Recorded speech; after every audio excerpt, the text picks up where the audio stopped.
Olá pessoal, vamos falar agora sobre impactos ambientais ligados aos recursos hídricos. O problema é o seguinte, a falta de fiscalização e a falta de conscientização, isso tudo causado também por uma falta de informação muito grave sobre as consequências das atitudes da sociedade, vem trazendo para o Brasil uma condição de um dos países com maior grau de poluição do nosso planeta. Dependendo do setor que você esteja comparando, o Brasil aparece até entre os 5 mais. O que tem feito o Brasil em relação às suas águas? Olha que nós destacamos como os graves impactos ambientais. Por exemplo, o uso industrial. O uso industrial ele teve muitos avanços no sentido de filtros atmosféricos. Nós realmente estamos conseguindo filtrar melhor a poluição do ar que nós estávamos causando. Contudo, o despejo de restos químicos, de resíduos industriais, tem feito do Brasil um poluidor de suas águas e os rios correntes, a gente já conversou sobre isso, ele acaba levando essa poluição para uma área muito grande. Isso é um problema grave. A agricultura brasileira ela tem feito coisas absurdas, não só no excesso do uso da água. Por exemplo, você faz irrigações aleatoriamente, você puxa a água e você usa em níveis muito superiores aos necessários. Mas qual é a grave causa que a gente está falando em relação à agricultura? Muitos aquíferos, muitas partes de aquíferos importantes são perfurados para que você puxe essa água. E aí o que acontece? Você acaba liberando um espaço que vai da superfície até a água reservada no aquífero e logo depois você vai lá e usa pesticidas e agrotóxicos e acaba contaminando o aquífero. O Brasil não só polui a sua água superficial, como consegue poluir sua água subterrânea. Isso é uma coisa muito grave e a agricultura é uma grande responsável disso. Além disso, podemos citar a pecuária e seu intenso uso de água não só para os animais, mas também para o corte. Lembre que a pecuária ela usa muita água para limpar o sangue. É preciso encontrar um jeito mais inteligente que gaste menos água para o abate dos animais, para o corte feito. Outro destaque, os minérios, a exploração dos minérios. Nós destacamos absurdamente o uso de mercúrio para separar os minérios retirados das áreas. Exemplo, a Serra de Carajás, no Pará. Muito mercúrio é usado naqueles rios e como esse minério é retirado em serras, esse mercúrio colocado na água, ele acaba descendo e espalhando. Muitas populações ribeirinhas, que dependem da água para o seu convívio, para a sua higiene, para o seu consumo, acabam sendo contaminadas com esse minério. E isso é uma coisa muito grave que o Brasil precisa ter mais cuidado. Além disso, o lixo doméstico, não imagine que o que a gente produz em casa é pouco importante. Tá? Os resíduos domésticos, a falta de tratamento do saneamento urbano, ele é gravíssimo. O Brasil tem aproximadamente 25% do seu esgoto tratado. Isso é muito pouco para um país com as proporções do Brasil. Além disso, vamos fechar com as barragens. O que são as barragens? São aqueles imensos muros que represam a água. Qual a intenção de represar essa água? Você pode usar tanto para a produção de hidrelétricas, quanto para o uso em irrigação. Qual é o problema que a gente não enxerga a princípio? É a inundação e a destruição de vários habitats, além da saturação de alguns pontos hídricos. Isso também é grave. Por último, nos impactos que a gente está destacando hoje, o uso dos lixões nas cidades, isso é muito grave, quando na verdade os aterros sanitários seriam muito mais importantes. Por quê? Você sabe que o lixo, além de liberar gás de metano, ele libera um líquido residual chamado de chorume, e esse chorume, quando não tratado, ele infiltra no solo, e além de poluir o solo, ele pode alcançar o lençol freático, e aí você imagina, o lençol freático contaminado, ele aumenta a área de contaminação, chegando até a rios. O que poderíamos fazer para melhorar essa situação? Apontamos algumas soluções rápidas. Primeiro, investir em ETAR. O que é um ETAR? É uma estação de tratamento de água residual. Ou seja, você pega aquela água carregada de resíduos e você trata para retirar esses resíduos dela. O Brasil precisa desesperadamente investir em mais áreas de tratamento dessas águas. Outra indicação que poderíamos dar é a indústria com uso mais consciente da água e principalmente a reutilização dessa água. Não podemos jogar água fora no país só porque o Brasil tem uma enorme reserva. Então, o uso mais consciente de indústria, a reutilização. E por último, um sistema de irrigação mais inteligente, exemplo, o gotejamento. Você, em vez de jogar água a esmo, você começa a gotejar até a condição necessária para aquela planta se desenvolver e para por ali. Então, esses são apenas alguns destaques sobre impactos ambientais e possíveis soluções. Até a próxima, pessoal.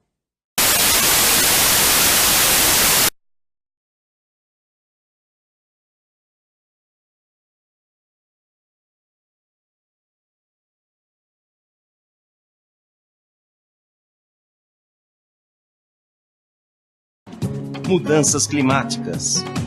O clima está diferente. o que muda na nossa vida. Você já deve ter ouvido falar em aquecimento global, mudanças climáticas, energias renováveis, preservação ambiental e reciclagem de materiais. Mas por que devemos nos preocupar com as mudanças climáticas? Como elas interferem no nosso dia a dia e o que podemos fazer para diminuir os seus efeitos e nos adaptar a eles? Tudo começou no início do século XIX. O matemático francês Jean-Baptiste Fourier foi o primeiro a perceber que a atmosfera da Terra funciona como uma grande estufa, criando um ambiente favorável para a vida das plantas e dos animais. Ele constatou que os gases atmosféricos absorvem energia na forma de calor, elevando a temperatura da superfície da Terra. No final do século XIX, outro grande cientista, Svante Arrhenius, criou um modelo matemático para estudar a influência do gás carbônico da atmosfera sobre a temperatura da Terra. Em 1896, Arrhenius calculou o aumento da temperatura se a quantidade de CO2 na atmosfera duplicasse. Para isso, baseou-se no conceito de estufa, introduzido em 1827 por Fourier. O efeito estufa. Para entender o efeito estufa, pense em um veículo parado sob a luz do sol com todos os vidros fechados. Os raios chegam ao veículo na forma de radiação solar visível, passam pelos vidros e aquecem o interior do veículo. O calor aí gerado tem dificuldade para sair pelos vidros, aquecendo o interior do veículo. O mesmo ocorre com a atmosfera da Terra. Alguns gases, como vapor d'água e gás carbônico, funcionam como o vidro do veículo, deixando entrar a radiação, mas dificultando o retorno do calor para o espaço. Como podemos ver, o efeito estufa é um fenômeno natural que faz com que a temperatura média da superfície da Terra seja de 15 graus Celsius. Sem ele, a temperatura média seria de menos 18 graus Celsius. Quando aumenta a concentração de gases estufa na atmosfera, o efeito estufa fica mais intenso e fica mais difícil o calor ir para o espaço. Essa diferença causa o aquecimento da baixa atmosfera, elevando a temperatura média da Terra e causando mudanças climáticas. Revolução Industrial.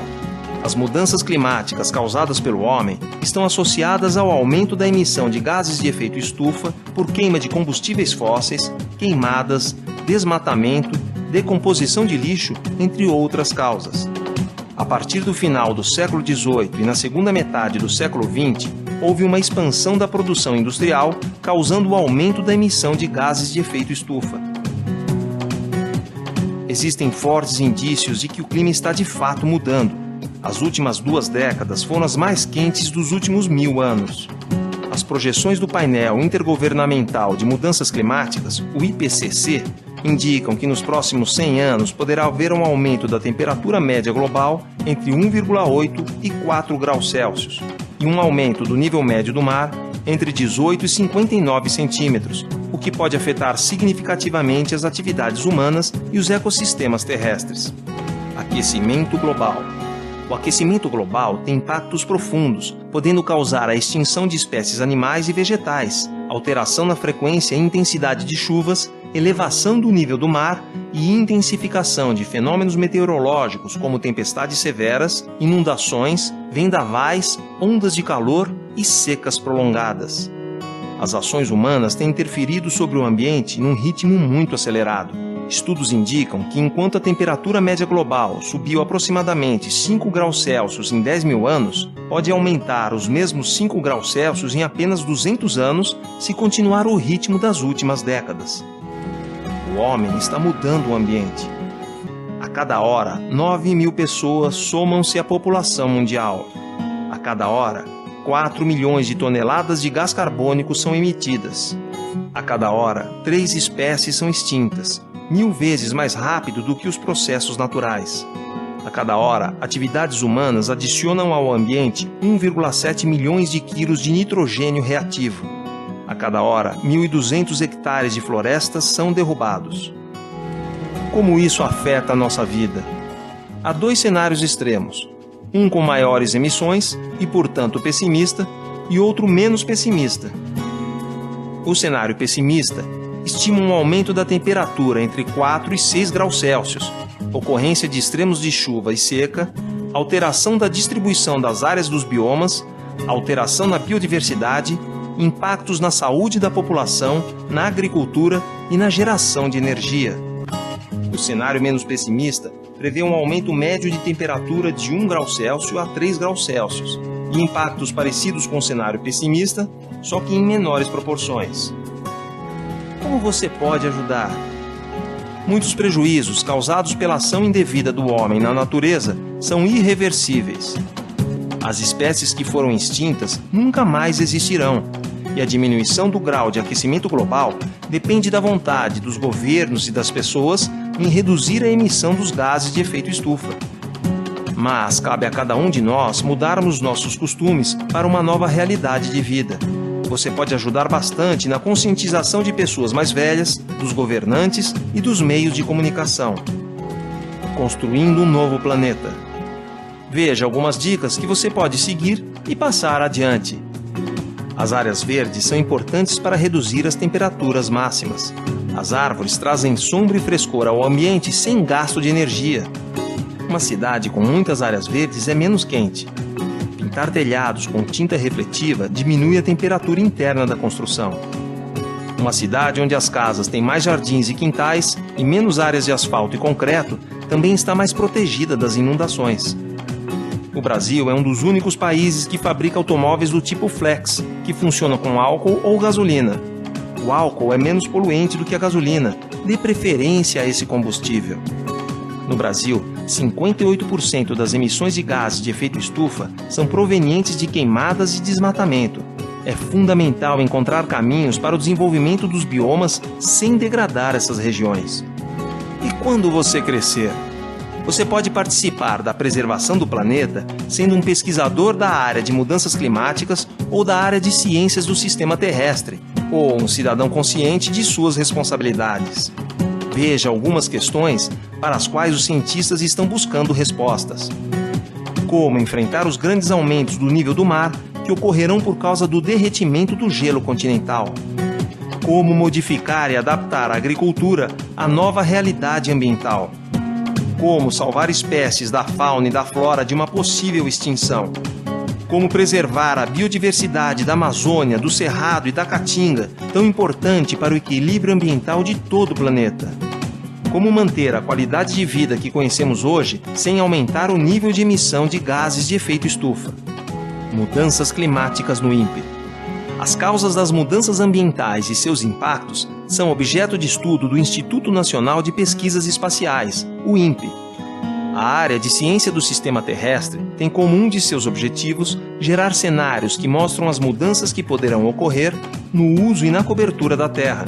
Os pesquisadores também estudam as implicações das mudanças ambientais no desenvolvimento do país. O INPE lidera a Rede Brasileira de Pesquisa sobre Mudanças Climáticas Globais, a Rede Clima, que gera e dissemina conhecimento e tecnologia para que o Brasil possa responder aos desafios provocados pelas mudanças climáticas globais.